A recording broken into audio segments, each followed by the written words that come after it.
Today, I would like to ask you one honest question. Is the desperate prayer you are offering to God right now a prayer of faith? Or is it a struggle of unbelief, born out of anxiety? We cry out, Lord, with our lips and kneel fervently, but in reality, the true ruler that puts our hearts at ease is often our bank balance, or a stable job.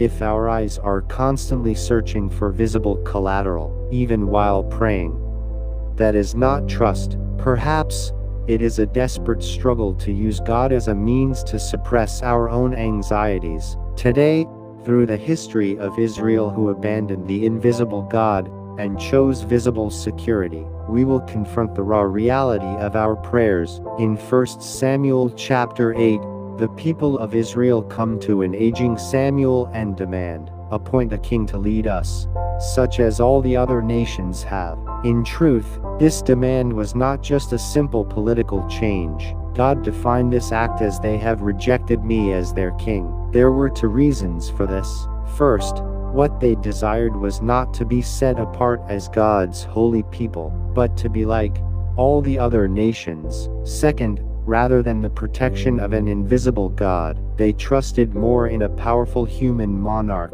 and a military system that would go out before us and fight our battles. This is the very essence of unbelief as spoken of in the Bible. Originally, the king intended by God was merely a means to reveal God's sovereignty. The king was meant to be a model of obedience, keeping the book of the law by his side all his life to learn how to fear the Lord. However, the people of Israel did not seek to follow God's will through the king. They sought to guarantee their own safety and peace through him. Instead of the adventure of faith that relies on God, they chose the certain collateral of a visible king. We are the same today. Jesus told us, "Do not worry about what you will eat or what you will wear." Yet we constantly crave wealth and worry about the future to live like the people of the world. We do not rely on God, rather, we try to secure the same kind of stability as the world through him. We use the command to ask for daily bread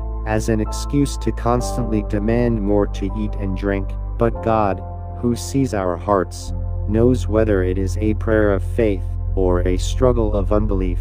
Do we pray because we trust God as our King and provider? Or are we praying to secure the money and comfort that will sustain our lives, even if God were absent, if our lips seek the Lord? But the true ruler that actually calms us is our bank balance and a stable career. Then our prayer is not worship offered to God. It is merely an idolatrous struggle to protect ourselves. In fact, this story is a painful confession of my own. Even after meditating deeply on the Word and enjoying His grace, when I face the hardships of reality and anxiety rises, I find myself checking for economic stability like people of the world, rather than seeking the God who guides my steps. When I suddenly worry about my career path, or financial pressure hits, I see myself consumed by excessive worry, even while praying. Of course, as we live the lives God has given us,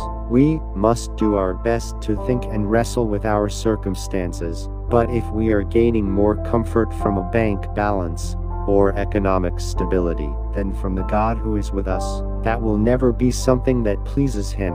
What are we being comforted by right now? Is our peace found in God's presence, or in the security of numbers? Jesus commanded the only solution to escape this struggle: seek first His kingdom and His righteousness. Seeking His kingdom means the transfer of sovereignty. It is believing that my bank balance does not decide my future, but God's will guides my steps. It is the decision to live by Proverbs 169 as our actual economic principle. In their hearts, humans plan their course, but the Lord establishes their steps. Seeking His righteousness is the sanctification of our values. The world says possessing more is right, but we choose the word that says, godliness with contentment is great gain. It is the act of returning material things to their proper place, not as our master, but as a tool to serve God. When we lay down our visible safety nets, and prioritize the reign of the invisible God. He promises, and all these things will be given to you as well. In that same place where Israel failed, win the battle of trusting the invisible God, let us change our prayers now. Instead of a faithless struggle of filling my lack, move toward a prayer of faith.